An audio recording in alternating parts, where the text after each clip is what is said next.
criminals coming for your mail. Someone just put a gun on my U.S. postal carrier. Thieves are not just stealing checks, they're pulling guns on postal workers. Some breaking news at this hour. Atlanta police investigating after a postal worker was robbed in broad daylight in Buckhead this afternoon.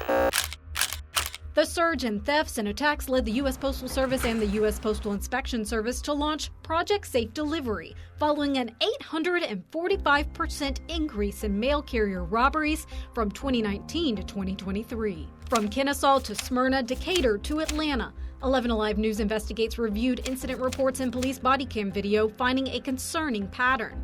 Criminals targeting post offices and mail carriers for a key. He had the gun right here. Give me the keys.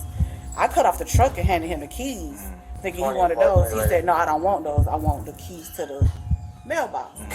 We're talking about arrow keys, master keys that unlock everything from collection boxes to package lockers to community mailboxes, sometimes giving criminals access to entire zip codes.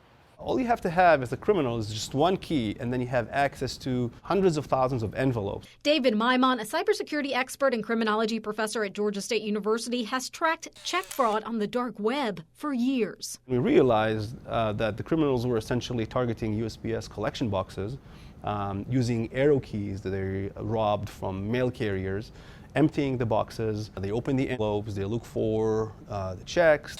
The washed and stolen checks are sold on the dark web. In January, the USPS and Postal Inspection Service doubled down, saying the fight against mail theft and violent crimes against postal employees is of the highest priority, touting a drop in attacks since new safety measures launched. But data 11 Alive News Investigates obtained shows the number of arrow keys stolen continues to go up, rising 27% in just 1 year, with more than 3,000 keys stolen, including 200 in Georgia, and only a fraction of the keys are found. Maimon sees the stolen keys showing up for sale, too. Now we're seeing way more keys, and the prices are lower, which speaks volume to the fact that these guys are able to create replicas of those arrow keys and then simply selling those in cheaper prices. The Postal Inspection Service did not answer our questions about the spike in stolen keys, nor did it respond to our request for an interview.